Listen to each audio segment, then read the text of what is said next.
If you like this video, make sure to subscribe to our channel and hit the notification bell icon to get the latest updates. Okay, I hope you all can see my screen and I'm audible to everyone. Yes, loud and clear. Okay.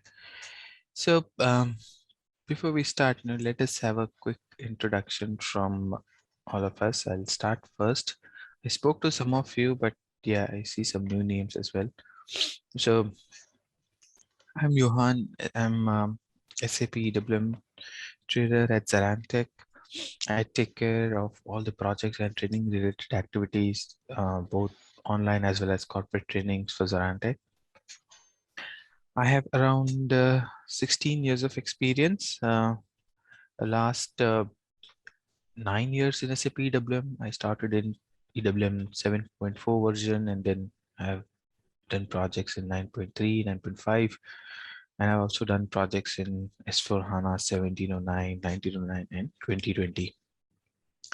So most of my major implementation have been in automobile. I've also done some projects in paint as well as process industries, other process industries. So I'm into training since last 10 years. I'm certified in MMWM, EWM. Prior to EWM, I was working as an MMWM consultant. And I think that's it. I think I've covered most of the points. All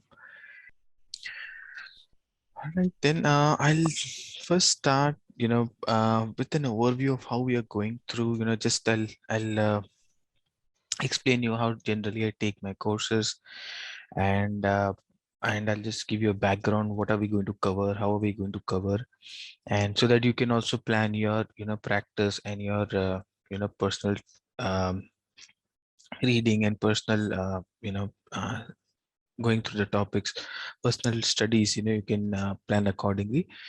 So basically what we do here, you might have seen our course content. We basically go through, okay, I hope you all are aware of what is LMS. Yeah, you have seen LMS, right? The LMS is our portal. Has anyone given you an overview about LMS? Not overview, but there was a video recording just as an Okay. introduction. So I personally have. I'm not sure if others, but Okay. I very briefly looked at it. This is a portal, where basically you'll find everything. So you can put your questions here, in the discussion board, and I'll answer them so that, it's so that everyone is aware about, uh, the questions that are being raised offline. Okay. Then the course content is there. You'll find my introduction. Then materials, all the documents are uploaded here. So you can see some of the documents. Okay, almost all the documents, including, I'll explain you what documents we'll be sharing. Then all the recordings will be updated here. And then I think there's a attendance sheet which I have to update into the meeting. And all the meeting links, they get updated here, at the start of the week. So you'll get which at the start of the week, you'll get to know how many sessions, which days, and the links will be provided. At the end of the session, we will be updating, how many hours we covered and what are the topics we covered for that day. Okay, so this keeps a complete record of how our batch is going through.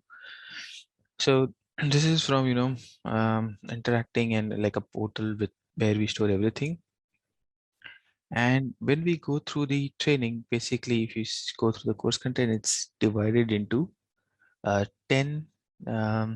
It's divided into 10 or 11, I'm not sure, but we'll go through the content again. Basically, modules, different modules. Okay, so each module has some topics to be covered. You can find them here. Okay, module 1, module 2, what are the topics we're going to cover? So the idea is to first go to the basics, because it will be quick, because you all are from the logistics and procurement background, or have good more than 5 years experience in SAP. So just we'll understand how the org structure is mapped in EWM. With EWM, we'll talk about the different types of deployment options that we have at EWM. We'll talk about, if you're working on a project, okay, we will cover, how to integrate EWM to different other modules, or connect how to integrate EWM with ERP. But if you're working with a certain project, we will cover your scenario as well, but mostly we'll be covering the integration from an S/4HANA perspective. But sometimes people, they work on decentralized or non S4 EWM projects. We can also discuss those, and we can help you out with your integration in those projects. It's slightly different, but it's basically a different client. So client for EWM. So we'll discuss some additional steps or core interface, whatever we need to integrate to a decentralized system. So org structure, deployment options, integration, that's what we'll cover in the first unit. Then we will go to the next, the within the warehouse, we have warehouse as an org structure, right? Like we have plant, store location, we'll create a warehouse. And then within the warehouse, we have the structure elements. What are the structure elements? Like storage element is within a plant, right?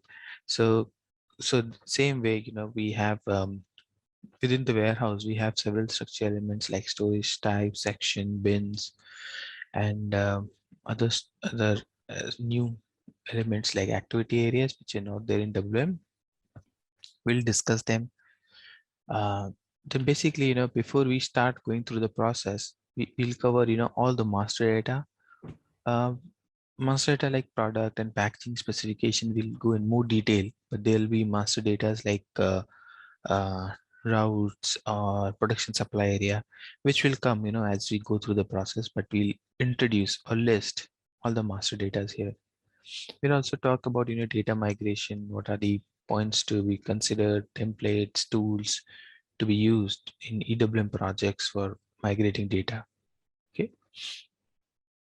Then we have, so first 3 units are basically, they set the groundwork before we start the processes. The third unit talks about the resources, how we manage the queues, how we set up the RF, how we integrate the RF, what is RF framework, how do you do enhancements on RF. So all the functional activities, you can change menus, you can, how you write an FS for a RF change, all those things we'll be discussing. Okay. Then there are some tools we'll quickly go through, S/4HANA, there is Cockpit, and then SAP has given us some more tools. Warehouse Monitor is a very important tool. So all the reporting and any kind of dashboard requirement for KPI, we will discuss those tools that are provided by SAP. Then we'll start with the processes. We'll first, so EWM, basically we have inbound, outbound as the major processes. Yeah. So first we'll cover inbound from supplier. We'll talk about the inbound integration with quality, how to do the availability group mapping, how to set up the strategies. There are concepts like slotting and rearrangement as part of inbound. So this is inbound, but we call this as a basic inbound. Okay. So in EWM, basically we have basic, and then we do the advanced. So the difference between basic and advanced is you activate some advanced functionalities here. So in S/4HANA, with S/4HANA, SAP has come up with, basic EWM and advanced EWM. So here we will be first going through the basic concepts, and then after, module 5 onwards, we'll slowly add new sub processes or new add-ons to our inbound, and then we will go through the advanced processes of EWM. Okay. Similarly, outbound, we'll go through the basic outbound strategies, waves, exception handling, patch manage, serialized parts. Uh, since at this stage, we'll be in a position to discuss inbound and outbound both, we'll also cover integration with production. Okay. There are several integration with productions. We will be focusing more on advanced production integration, which is mostly used. But yeah, we'll touch base upon the other possible production integration scenarios as well. Then we will also cover then okay, unit 6 onwards we'll cover some add-on functionalities, or same inbound outbounds can be done into several intermediate steps. So what are the different add-on functionalities like yard, how to basically you activate yard management, you activate dock appointment scheduling, how do you optimize your warehousing activities, how do you customize the new types of deliveries or new picking requirement, how do you do those things, we'll cover in warehouse order creation rule. Storage control talks about executing inbound and outbound through several intermediate steps depending on your layout or depending on the process that you're going to execute. So till here unit was all inbound and outbound, and then first basic inbound outbound and activating some advanced functionalities. Then we'll be discussing about the internal processes, internal warehouse processes. Most of these would have already been discussed as part of going through inbound outbound and the strategies, but here we'll discuss them end to end, like replenishment, ad hoc movements, how to do a transfer posting, how to do stock transfers. So we'll be going through all those uh, processes and system. Physical inventory as well, that is part of internal warehouse process. So high level, warehouse management is divided into inbound, outbound, and internal. So internal is within the warehouse, doesn't have any integration with other modules. Some integration with finance when it comes to physical inventory. Okay, but the things are fairly internal. Then we'll discuss cross topics. These are topics, I would say advanced topics, but may not be used everywhere. But we will, okay, things like PPF will be used everywhere, but things like labor, kitting, doc, MFS may not be used everywhere, but we will be covering them. So we do have some limitation in terms of integration, like in MFS integration, how we can, it requires integration to a material flow system, basically automated tracking system. So we cannot have that integration in the test system, but we have some mock-up tools available or provided by SAP. So whatever best we can in a test system, we'll try to explore these advanced topics, which basically are integrated with some of the other external system. Okay. So this is the course content. Then, okay, I'll quickly go through the way we will be going through. Then, I'll be open for questions. So all units have, we have a slide deck which you'll be finding there on our LMS portal. Okay.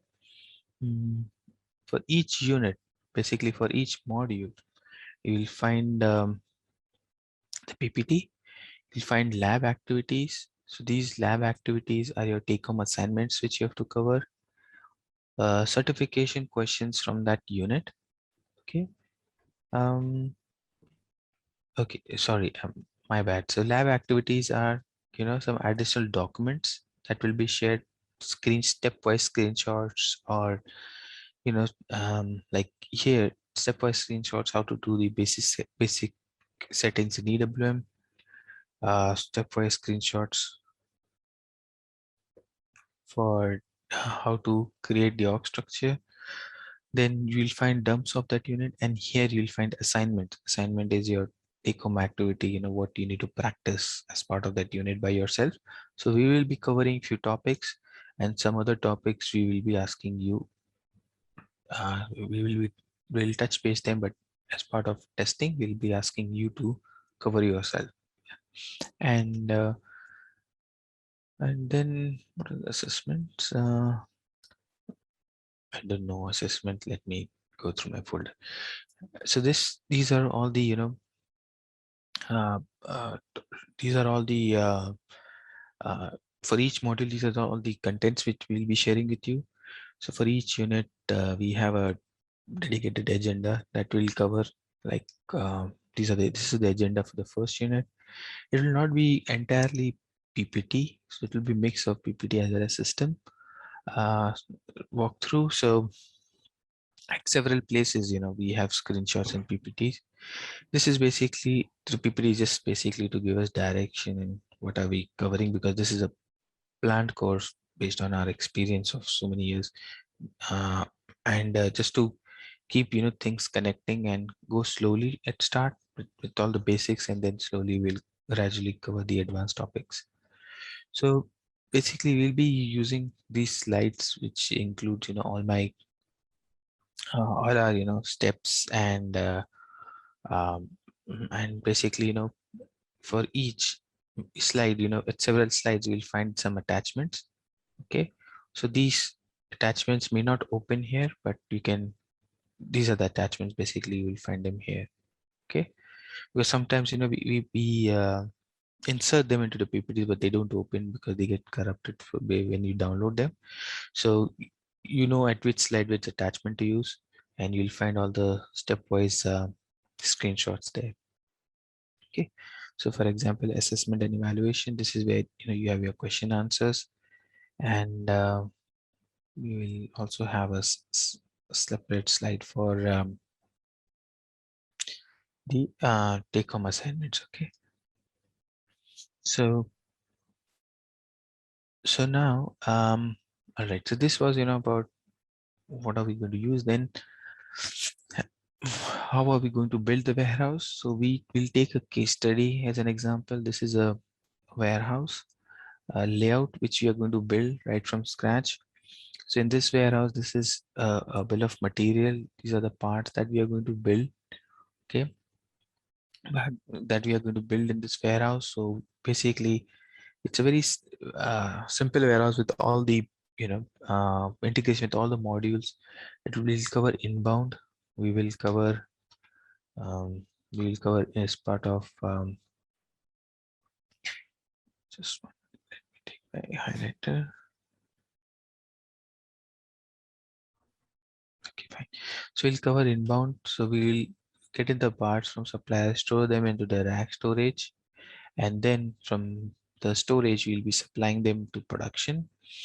Okay, or we can also get them to a general storage. So we have different types of storages into which we will get the parts. So this will cover the inbound aspect, how to place parts into, excuse me, different types of storage.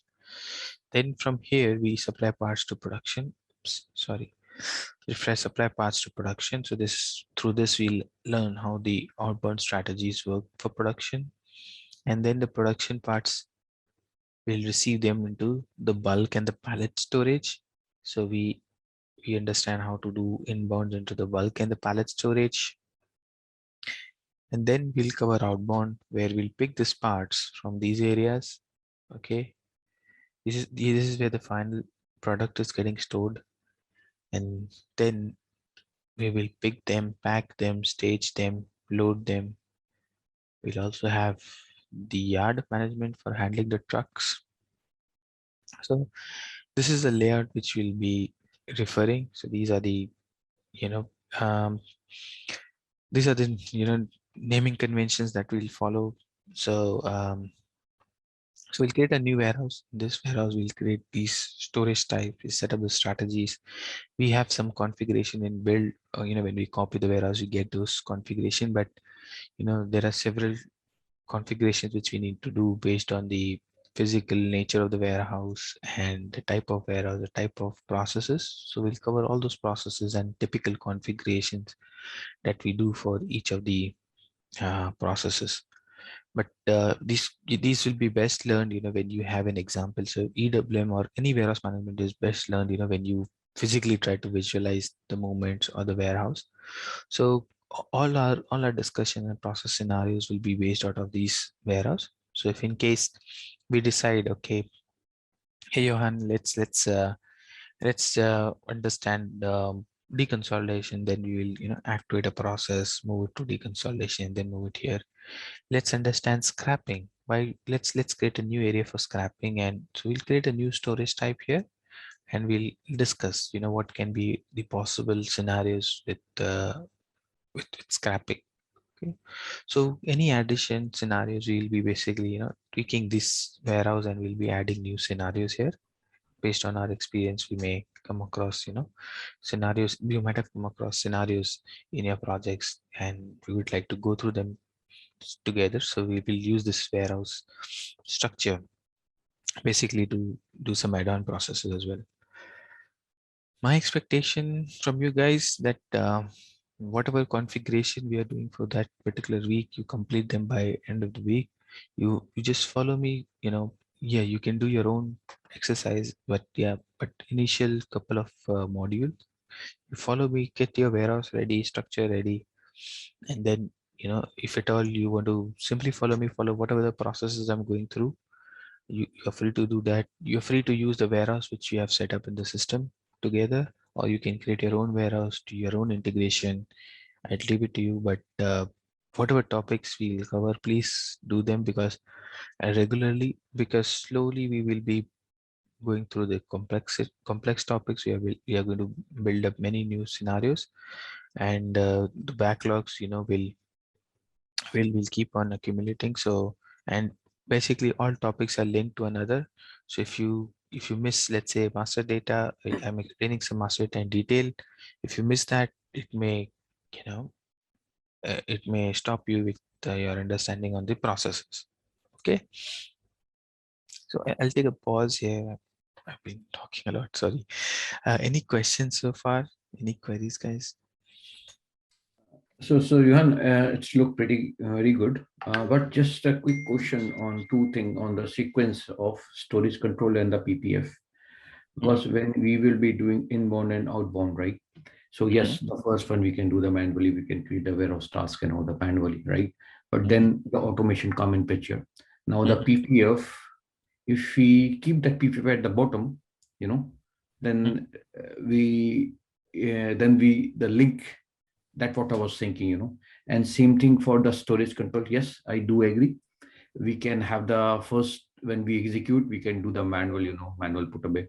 But after that, in the process, because those topic in your agenda, I see at the bottom, the module 8 or something like that.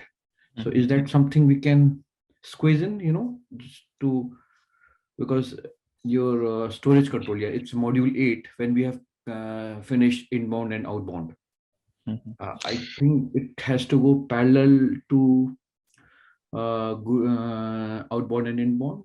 Just I'll explain you why I have kept it here. yeah. So basically, storage control, process control, we need to go through unloading, loading as well, which requires some yard management activation. Okay, so the prerequisite is yard management for storage control. Plus, you activate storage control at a creation rule level. So you need this understanding also. It's not like, if I'm here and if I'm talking about creation rule, you will get lost. You need to understand the creation rule first before activating storage control, because for outbound, you activate at a creation rule level. So you need to have prior understanding of these two topics. And why I have taken inbound and outbound together in storage control, because when we activate storage control, we have, for example, so it becomes easier for you from a layout perspective. When you do the inbound and outbound, we can do a mix. In inbound, we activate process as well as layout both together, and in outbound we can just do a layout, just a single through. So but the main thing here is we need yard, or at least shipping and receiving activated, so that we can do a storage control step of loading, unloading, which is very important. And plus we should also be able to have an understanding of creation rule, because that plays a very important role in the process control. That's fine. If you think it's better, then it is okay. And one more request, so EDI, I know it's not, but will it be possible to maintain some condition record and standard generate the message after we do the post good issue of the outbound delivery with our 3PLs or some other location, just to see how it appears. Is that something possible? Yeah. We can do that, It yeah? is possible. Yeah. The Yeah. ad hoc may fail because it may not Yeah, that's be fine, but relevant. But yeah, we can you see the can element, how it is appearing up, yeah. you can test all the delivery outputs, no problem. Yeah, perfect. Coming back to PPF, why it is at the bottom? So we'll be going through the process. So every process, so PPF is not only about automating a step, but it is also about your outputs.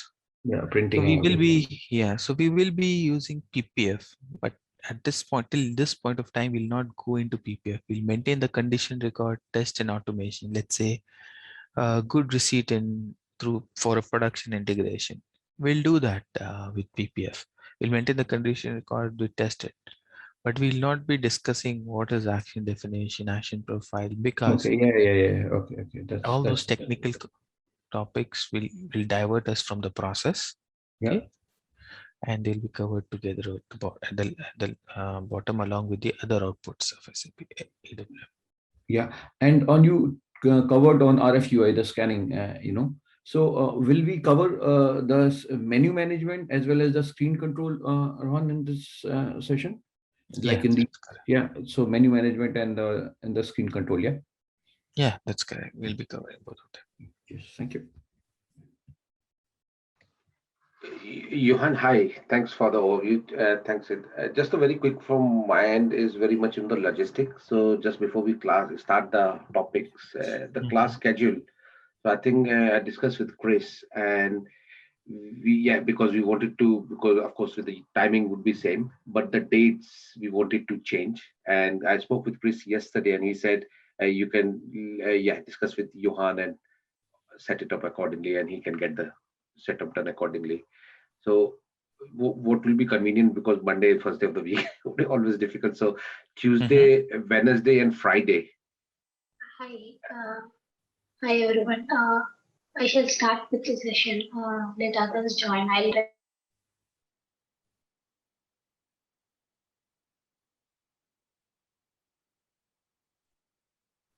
Hello. Hey, sorry. There's someone. But Tuesday, Wednesday, and Friday, it works fine for us in UK. But I don't know if sorry, I didn't catch the name. The person from India. Anantraj, yeah. Ananta. Yeah, Tuesday, Wednesday, and Friday is what same time. Okay. Yeah, I mean, we can discuss that out, whatever is convenient. Convenient for everyone. So we can decide any 3 days. The idea is to cover, around 6 hours. That's what, each module is planned for each week, around 6 hours. But let's see how it goes. We will, we may, ideally we would want to have it for 4 days. But yeah, to start with, we can go with 3 hours, 3 sessions, 4.5 hours, and then we'll see, if it suits everyone. Then we can also extend it for another day. So Johan, do you take a session on weekend as well? Because sometimes we may have availability, everyone can discuss and ensure the availability. So do you take the session on a weekend as well, or you keep it as a holiday? Yeah, no, I do take sessions on weekend as well. Yeah. So if there can be another proposal that once we start, maybe after first week, or if everyone is available, in the morning, so we can have anything on Saturday or Sunday, depending on everybody convenience. Yeah, sure, we can do that as well. So So moving for the initially Tuesday, Wednesday, Friday would be good for us. And just to close off, second thing, the block access. Chris shared the new link. There was some issue with the previous link he shared, and at least I'm not authorized. So access not authorized.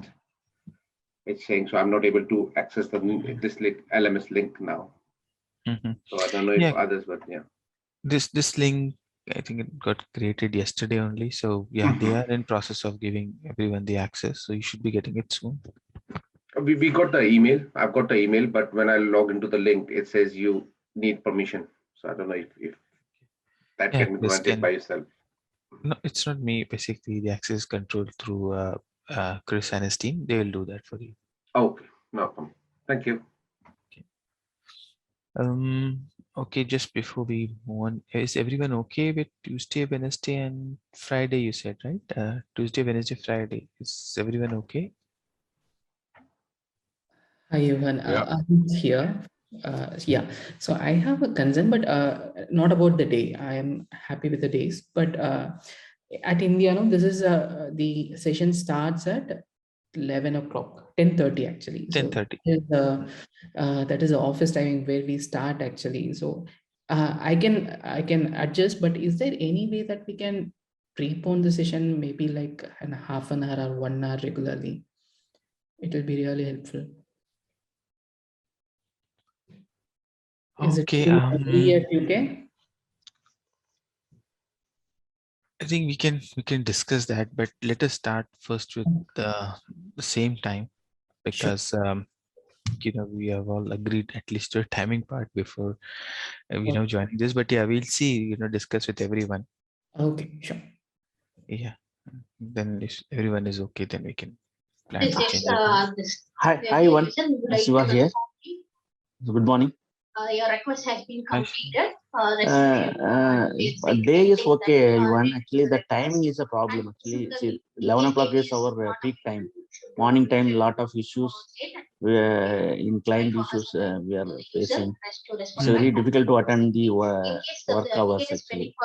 So if we make it early morning or after 6 o'clock, it is okay for us. If Okay. based on the SLA, you can So decide. you guys are So when proposing you half scroll an hour down early, here, right? this is standard request. Not half an hour actually. That Okay. 11 o'clock is time, right? So you make it before 9 or after 6? After 6 should be okay. Okay. So we can plan that out. So we have several other batches also. So Okay. we can propose you for some other batch which is India early morning batch. Okay. Early morning which or evening also okay. That's after 6. See, our timing is office timing is general 9 to 6 pack time. After 6 also okay. 7 to 8. Sure. We can let you know about that. So please, for timing thing, please speak to Chris or the Nancy. coordinator. Nancy. Okay. I speak to Nancy. Okay. Okay. Thank you. Thank you. I can see there's a meeting going on there. Yeah, I can understand. So, all right. So, any other questions? Any other queries on the course content and how we are going to go through the course?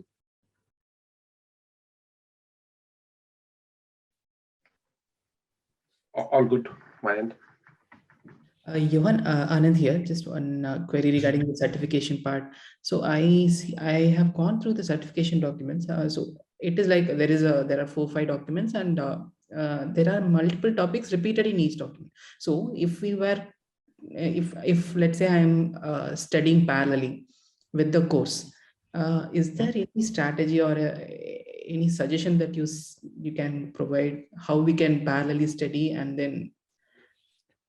See, parallelly study, you have to go through the SAP books. We will be sharing with you some of the books, so you go to read all the SAP books, and then, for your week, particular week 1, you will have, what is certification done? You'll have, some questions for that particular unit. I would recommend you till you complete all the modules. Just limit your study only to that module and the questions related to that module. Okay. Once you have done the complete, you have completed all the modules, then you can go through the certification done for the entire course. Then other thing is there's a lot of SAP books which are provided by SAP, so you can go through those books as well. So there are certification books and some some documents provided by SAP for certification, some material. So when you go for a certification link, you get that document number, right? For EWM it is 100, 110, 120, those kind of books. So you have to go through those books also. So those books, once you've completed the course, because through this course you'll be very busy with practicing, understanding. So after the course, take 2 or 3 weeks and go through those books as well. So once you have understood, those books will, they'll further refine your understanding, and they'll really go fast, because now you've understood the overall concept. Clear. Thank you. So I'm kind of old school, I don't refer the dumps and all. I prefer going through the books, and trust me, everything comes from the books. Okay. All right. Okay. So our first unit, let's discuss, what are we going to go through in our first unit, and then let us also plan. Like AMS 2.0. You can, sorry to interrupt. See, in our syllabus, exception handling covered, exception handling and cross document. Yes, we covered exception handling as well. We have knowledge management. Okay. And cross docking as well. We have covered both of them. The document is available. Okay. They will help you in creating the KPI. Exception handling. Yeah, we do have exception handling. And one more query I had, sorry, I was asking you this. And we also have cross docking. Suppose if we complete the service, is it mandatory to get a confirmation from the Okay, fine. Or if we are confident that but the wave management also cover, right? Wave management. Yes, we'll be covering wave. Okay. Yeah, I got it. And that the POSC and LOSC all cover in the processing storage area, storage process, right? Yes, those are covered as well. Okay, fine. Carry on. All right. So what are we going to cover in our first unit? First unit, our aim would be end of the unit. Our org structure should be set up, and our integration would be set up between ERP and EWM. So at the end of this unit, the warehouse should be created, should be integrated, and we should be ready to start maintaining the master data for the warehouse.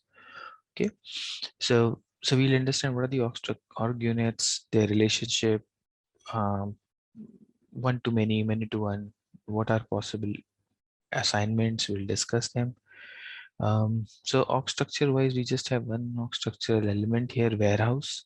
Okay, but physically it's a warehouse, but how do we map it? As we basically map it as ERP warehouse and EWM warehouse. How we do that mapping, we'll discuss that.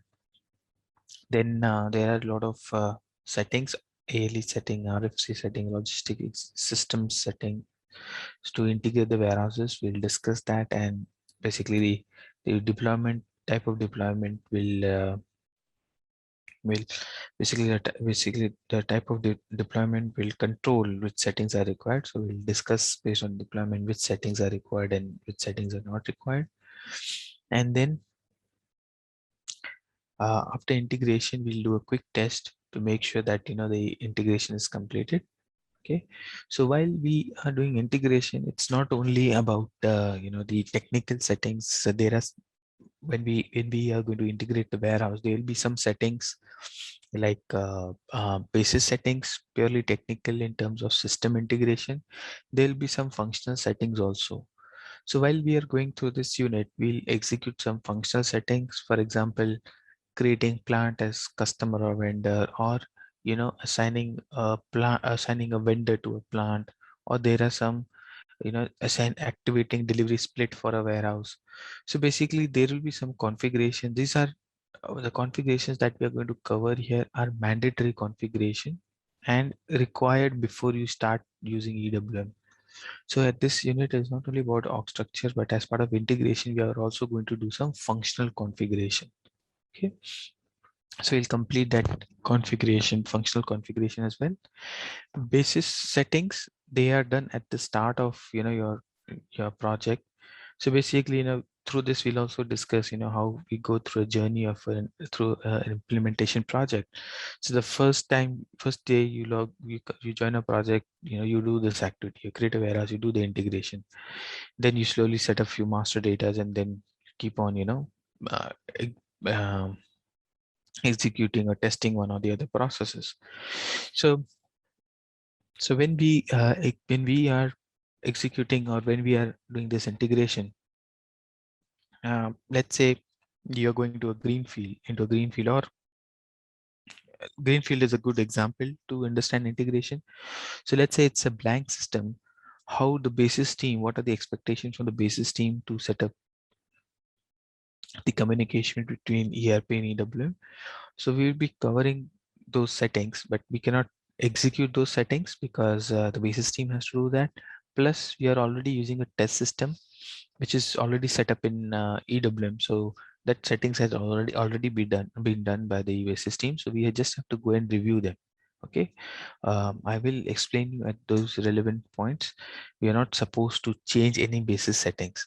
Okay, because they may impact the overall integration, or these are client level changes which will impact all the warehouses or people testing, the people who are testing their warehouses or their scenarios in the test system. Okay, so we need to be very careful we don't break anybody's settings. So there are few we have controlled that through access, but there are few areas where you will have access. I'll explain you where you don't have to um, touch or change anything. Okay, whereas within the warehouse, functional config, plant, store location, you're free to do your own configuration. Okay, so Just quick one there's a one BC set activation activity, right? So just for the information, who own that activity? Sometime when in a greenfield you do, BC sets were not active. So it is something basis need to do it, or it's functionally to the basis team has to do it, but as functional, we have to identify the right BC sets. So depending on the version, the version you're working, so, and depending on the system that you've got from SAP. So SAP gives you SAP has been changing a lot on their approach on what they give to a system, to a client, when they basically hand over the sandbox system or a test system for them, or a new system for them.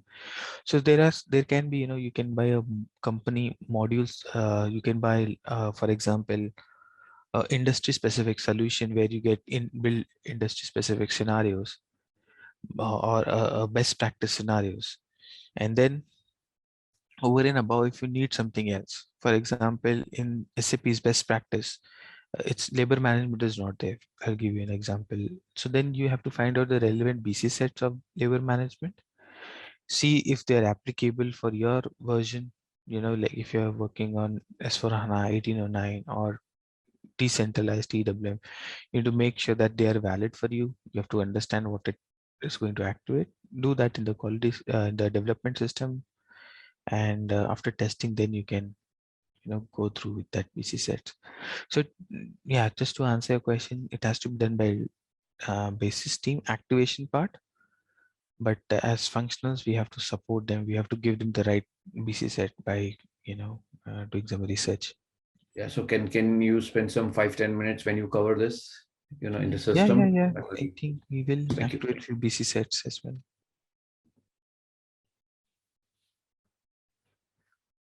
Okay. So org structure, you all are aware that in SAP we have org structure, company code, then we have plants within the company code, and within the plants we have store location. As all of you are from logistics and procurement background, you might be knowing the org structure till store location. Okay, now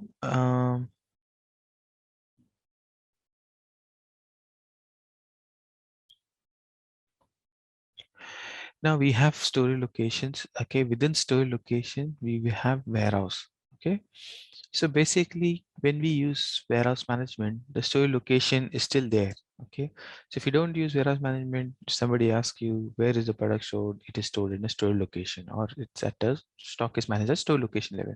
But does store location disappear as soon as we activate WM or EWM? No, it doesn't disappear. The store location stays there and we assign a warehouse. Now the products get stored into the warehouse. Okay, store location. So you can see a warehouse, you can see bins, you can see products stored in a bin, but you don't see anywhere store location, right? So in an IAM solution, the entire building where you're storing, the entire complex is a store location, right? But now when it comes to warehouse, the entire building complex is a warehouse. Store location, we don't see any physical store location. It becomes a virtual org element, okay? Because the storage is done at a warehouse level. So we have warehouses, okay? And the store location concept still remains because, you know, within the warehouse, you can also split stock based on store location. For example, take this example, you know, this plant has two store location. You may want, you know, both, let's say SLO1 is a finished product, is a raw material store location, SLO2 is a finished product store location. You can have, you know, both of them into the same warehouse, and then within the warehouse also you should be able to identify stock of each store location separately, or you know, you can store it in a separate warehouse.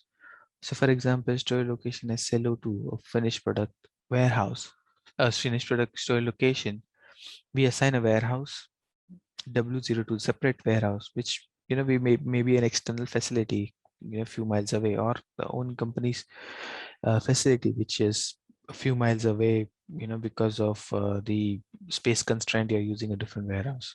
Okay, so basically, in technically in system, plant and store location combination, one combination of plant and store location is assigned to a warehouse. Okay, so you cannot assign one plant store location combination to more than one warehouse. Okay, it's a unique assignment to a plant store location. So one store location plant combination can only be assigned to one warehouse. You cannot assign plant plant PLO1 SLO1 to W02 if it is assigned to W01. Okay, then you can assign a warehouse, okay, to a plant store location combination, to a different plant store location combination belonging to the same company code. Okay, so here plant PLO1, PLO2 store locations are assigned to a warehouse W02. It's not that, you know, warehouse should only be assigned to same plant. You can also assign warehouses to a different plant store locations. Okay, so physically we take an example, the external warehouse where we are storing the parts, or overflow warehouse where we are storing finished products of PLO1, that is basically warehouse which belongs to plant PLO2 where they are storing raw materials, okay, and finished goods and whatever. Okay, so warehouses can be shared between different plants of the same company code. Okay, now we can also have warehouses shared between plant store location belonging to different company code as well.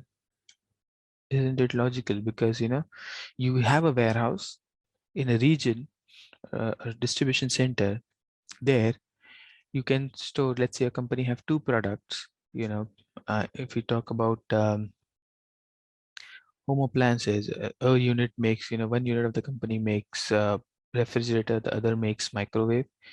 You know, in your distribution center you would want to store both, right? Because they are eventually, you know, different companies, but they belong to the same, you know, client. They belong to the same customer. Okay, so they can, a warehouse can be used to store products of different companies as well, different company codes as well. So we can also, you know, extend further and have, you know, a company. You can also think of a company like a DHL, or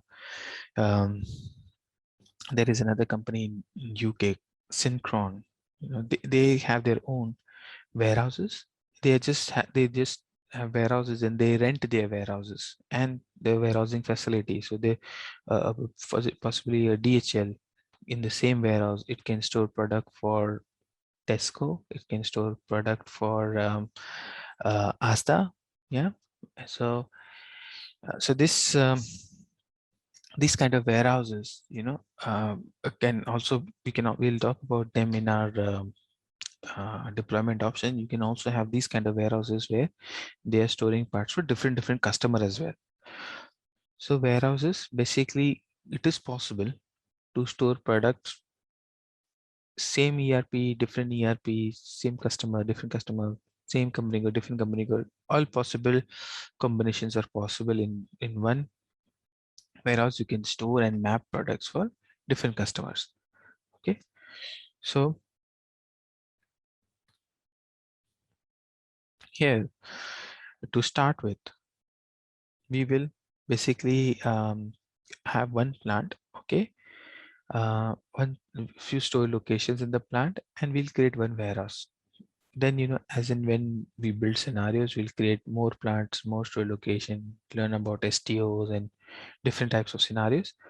But to start with, keep it simple. We will create our own plant, store location, warehouse, and then we will first go through the entire setup in that warehouse for one plant, and then we'll see how we can also expand it to another plant or plants of another company code. Okay, so any questions on this slide? It is straightforward. Are we clear so far?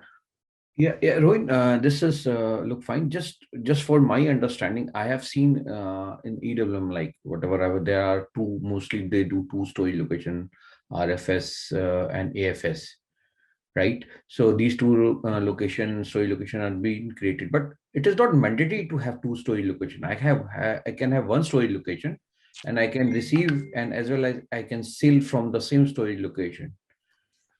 Yeah, that's correct. You can have one store location as well. But then why it is why SAP is being like look like it's a best practice to have two storage location, one for receiving on a dock and one for sale? Is there any? We will discuss that in availability group. What is the benefit? It helps us in planning in MRP, because your stock is not available the moment you do good receipt. So we have to, we'll discuss that. It is recommended from a planning perspective. Okay. Okay. No question. Shall we move on to the next slide? You can Shiva here. Yes, Shiva. I have one question here.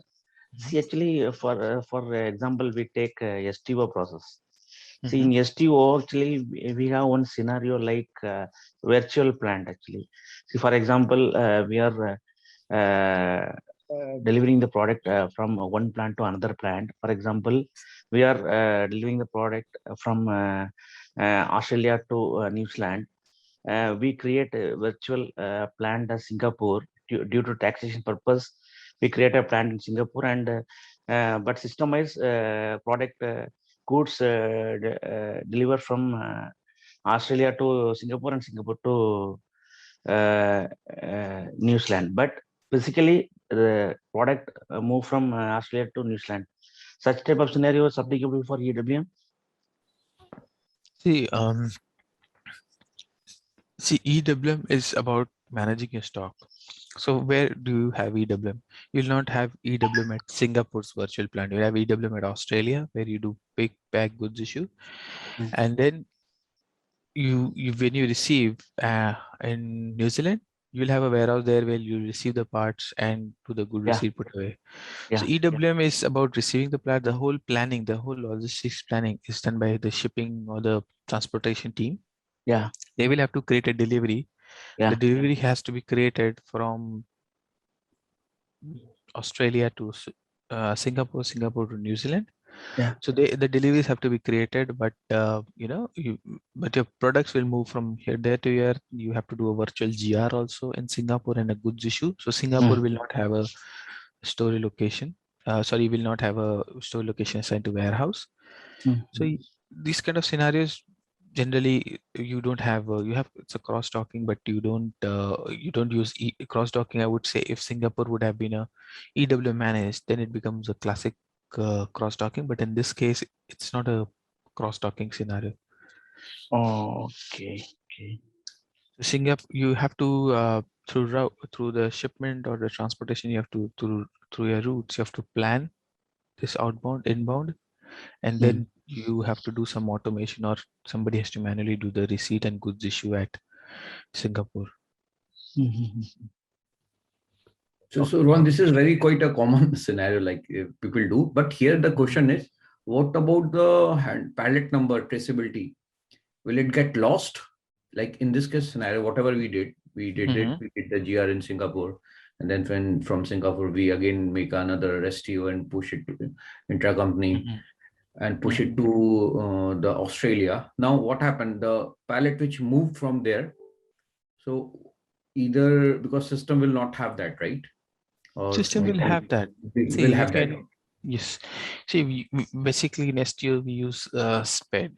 Yeah, so Yeah, you split, that's right. will transfer all your handling units from Australia to Singapore, Singapore to.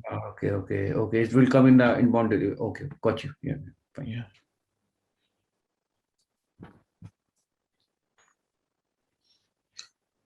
Okay. Then. Yeah, you can proceed. Okay. Yeah.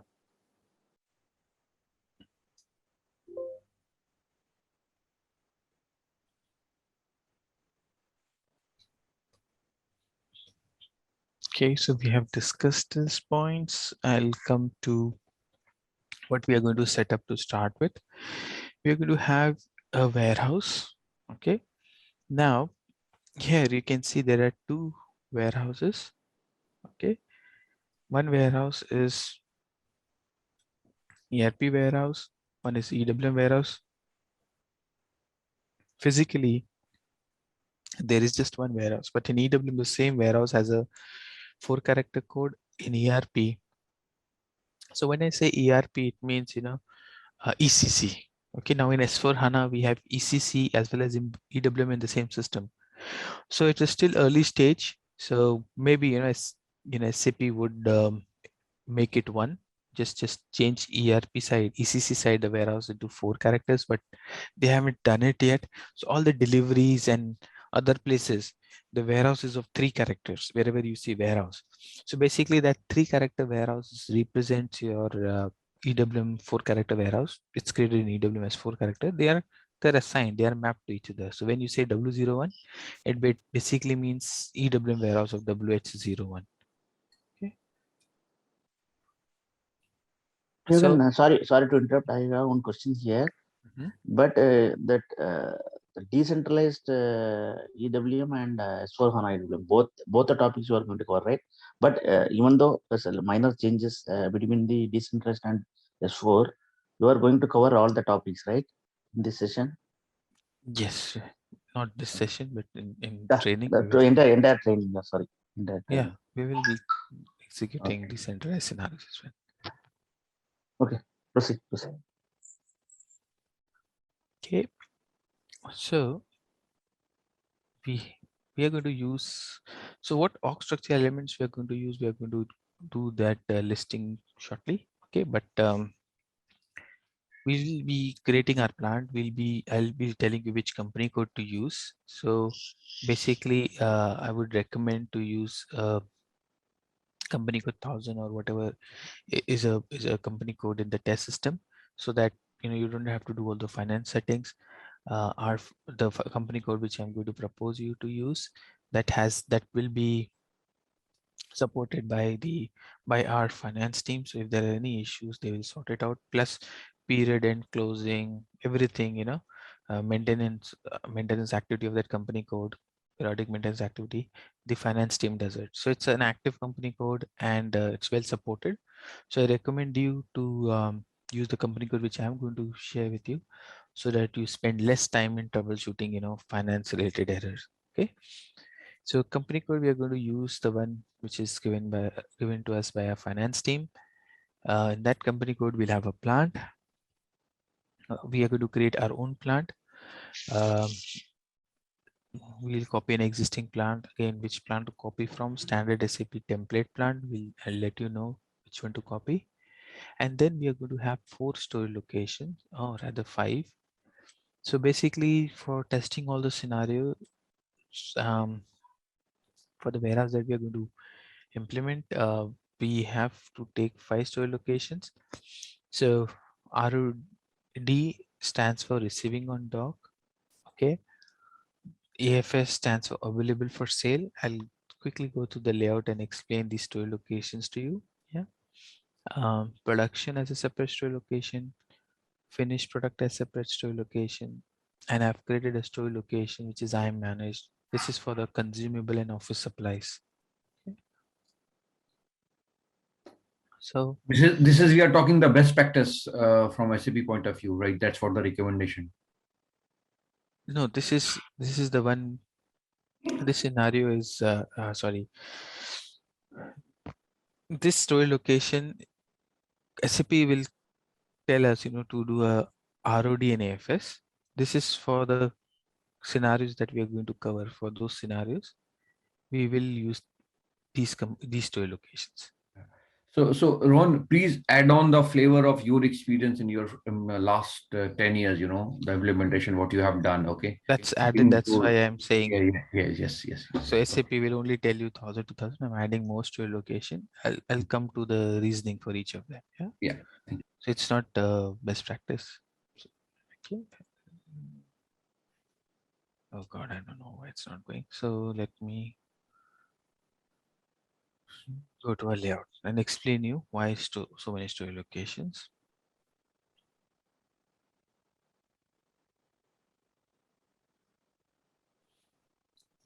Yes, so here you can see.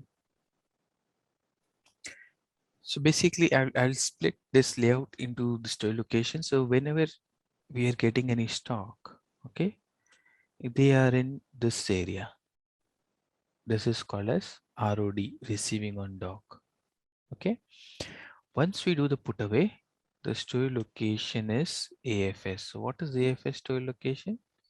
This is AFS. Okay, available for sale. We have a separate storage location for production, prod. Okay, another storage location for finished products. The finished products are stored here.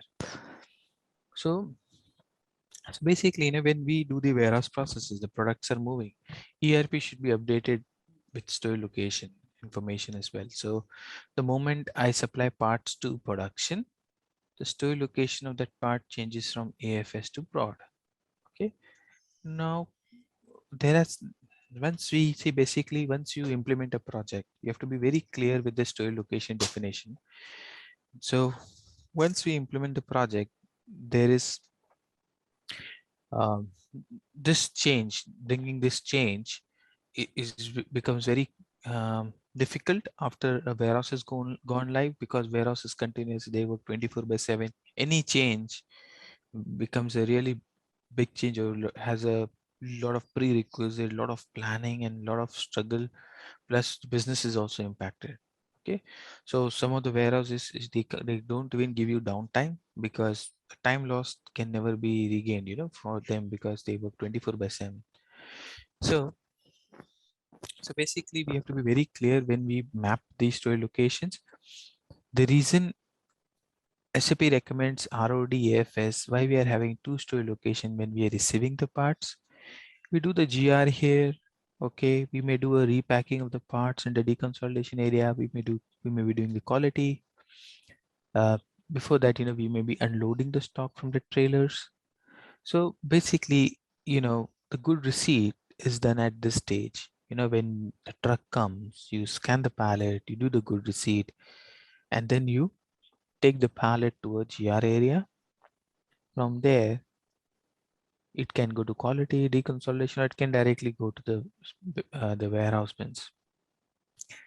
So here, the stock can be kept into GR area for several hours. In some companies, a couple of days as well. Okay, so the moment you do a GR, the stock in ERP gets updated in a storage location. Now, if I do GR in ROD, the stock is not available. When the production needs the material, they are only going to check in AFS, something which they can pick. They cannot pick a part which is at the door, or we don't want them to pick a part at the door or in the GR area or being deconsolidated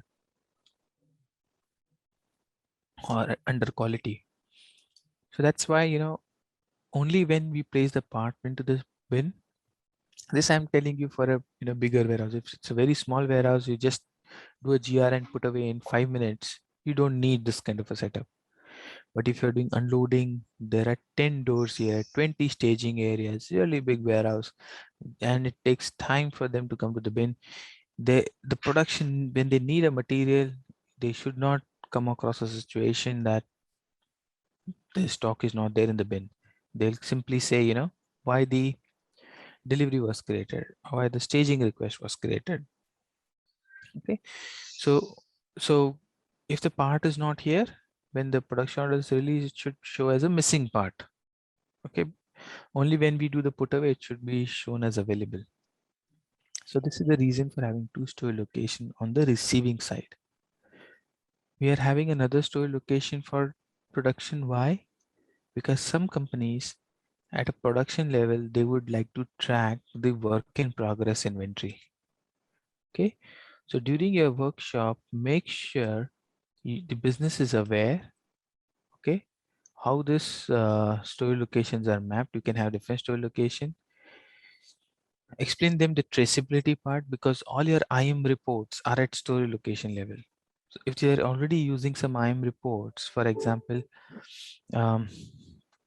they want to see, it's very easy to check stock at a store location level, total value of inventory at a store location level. But when it comes to warehouse, then they have to do some download of stock, accumulated, download stock of production area, storage type, accumulated, then do a VLOOKUP at your finance table and come at a value. So there are some manufacturing units which are more interested, like what is the total WIP inventory. The work in progress inventory is also in some companies it is also showed in their balance sheet. So they are get audited by the companies as well. So the companies which is production heavy, they will ask you for this. If not, just make sure they are aware that you can have a separate store location for production as well. Then we have having separate store location for production. So we, for availability check for outbound, we always store finished products here just to exclude our search into other store location. We have just kept one store location for finished product. Okay, you can, it's not mandatory, you can also keep it as same as AFS. You can give the same AFS, but there's no special requirement. Just for traceability purpose, if somebody wants to track all the finished product in their IM reports, then we know we have a separate store location where you can get all the finished product stock. It basically helps on the IM reporting. I go to store location 4000 and I get everything.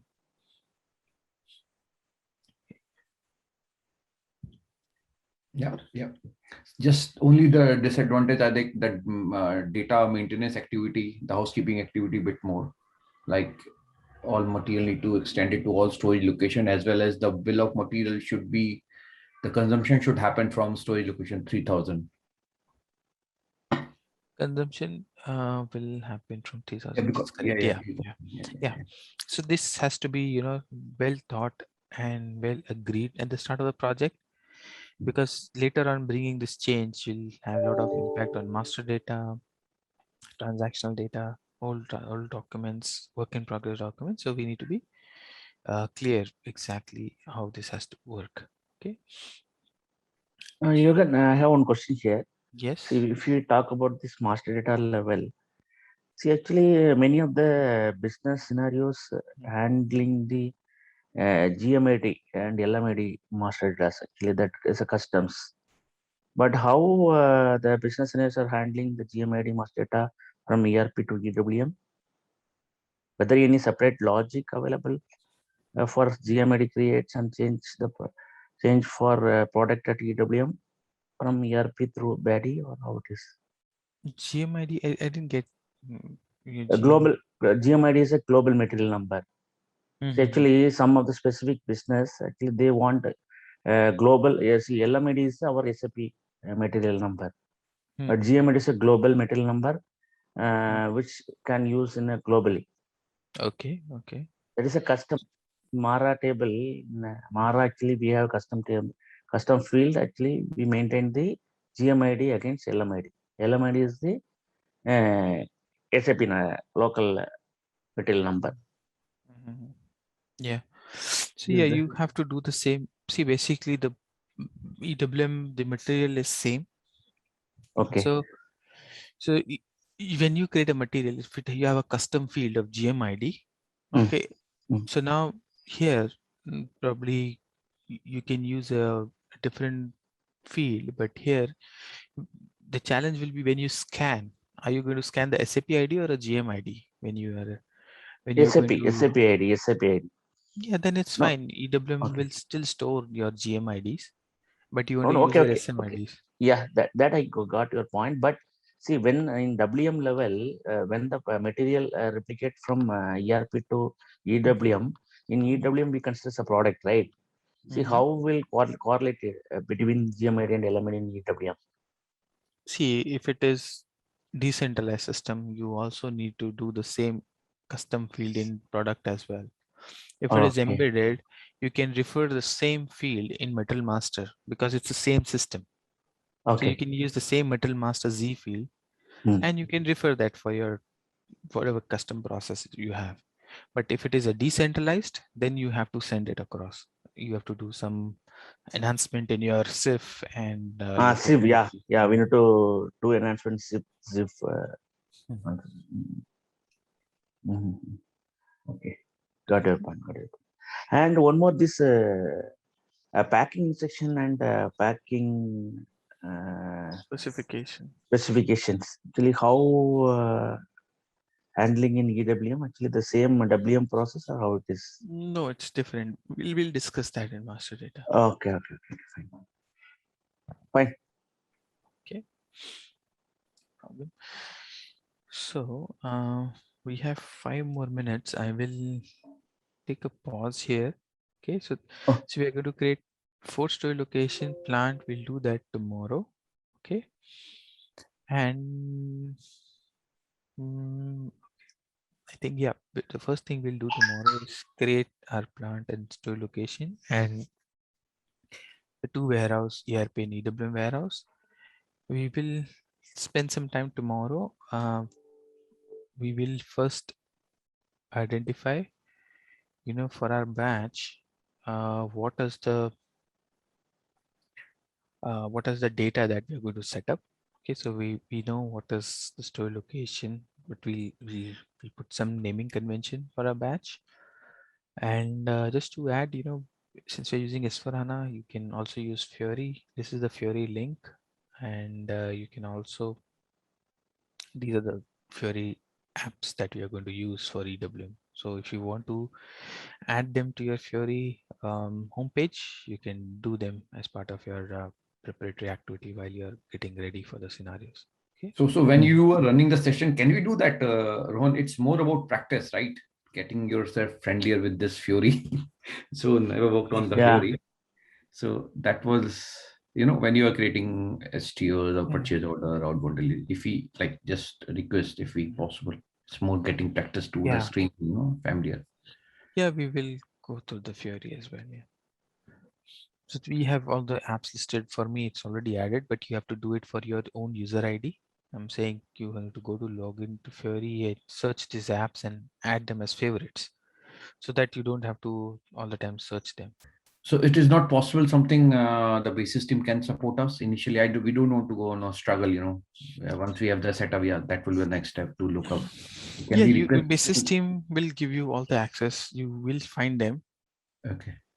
But I'll explain you when we go to the Fiori. I'm just saying for ease of, so you have all these basically we create a group in Fiori group where you have all the apps, commonly used app at one place. My recommendation here was to take these apps, because these are the apps you're going to use for EWM, keep them separate. But you have all the access there. You'll have a EWM group where you'll have all the apps of EWM, all the apps of MMs. So leave that to me. I'll show you, and then you can start setting it up for yourself. Okay, all right. Jürgen, one more question here. Sorry to interrupt. See, actually, this batch management and split delivery split. Actually, this topic you are going to cover, right? Full batch management topics you are going to cover, right? Yes. We'll be covering batch management, delivery split, everything.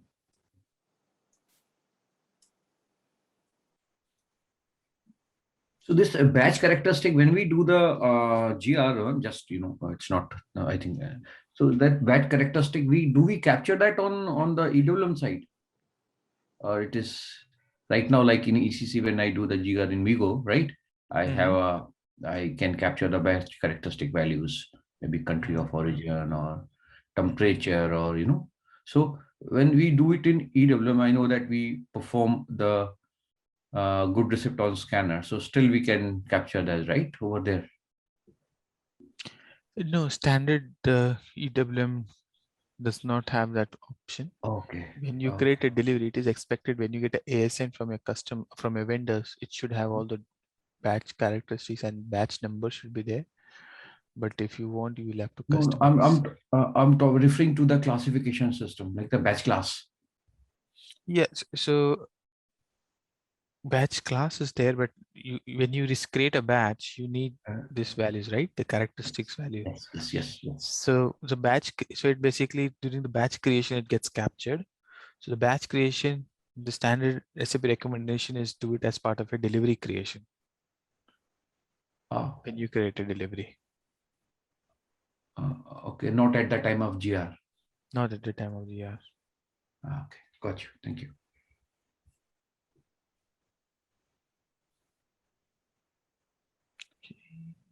Jürgen, one more question here. Actually, the classification data is master data, right? How it will happen when the time of goods receipt? No, see, each batch has its own, its own characteristic values. For example, you get a batch with country of origin is Germany. So when you do the receipt, you need to tell it's German originated batch. Okay, but the characteristics all configured in master data level, right? Yeah, that is already configured. You'll have a batch class, material will be extended to the class. Okay. So based on that class, it will be asked. Okay. Okay. See, when we do goods receipt, we have to enter the country of origin. Based on that, system plus the data from master data, right? Yeah. Okay.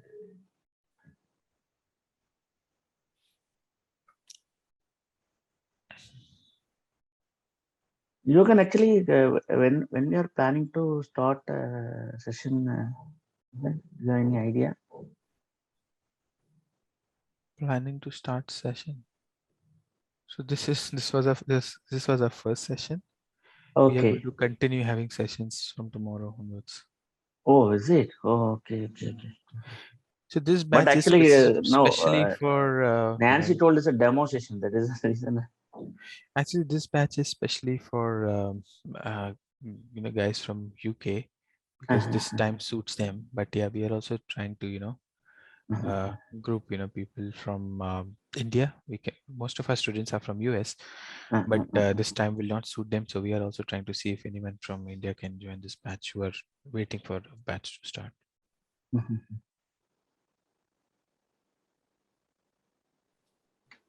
And Johan, when would be the access for the system will be processed?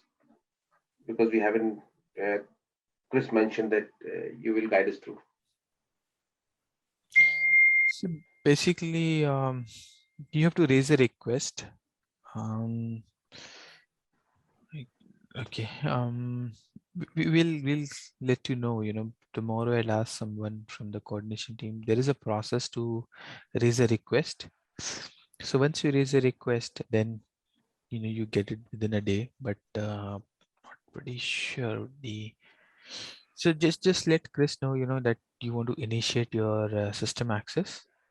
Okay, so he directed me. Already asked that. He directed me to you. I okay, can check with him. do one thing. Put it on the discussion board.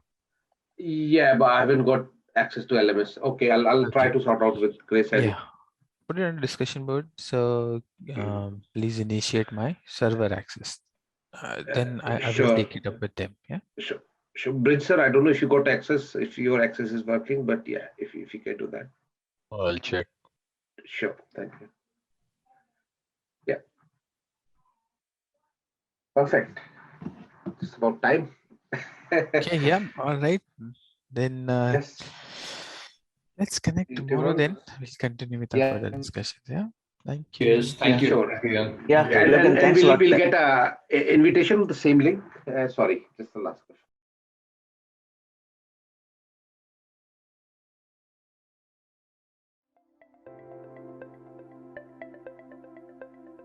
Thank you for attending the session. I hope you all enjoyed it. Don't forget to like and subscribe to our channel. Also, feel free to ask your questions in the comment section below, and we will reply to them at the earliest.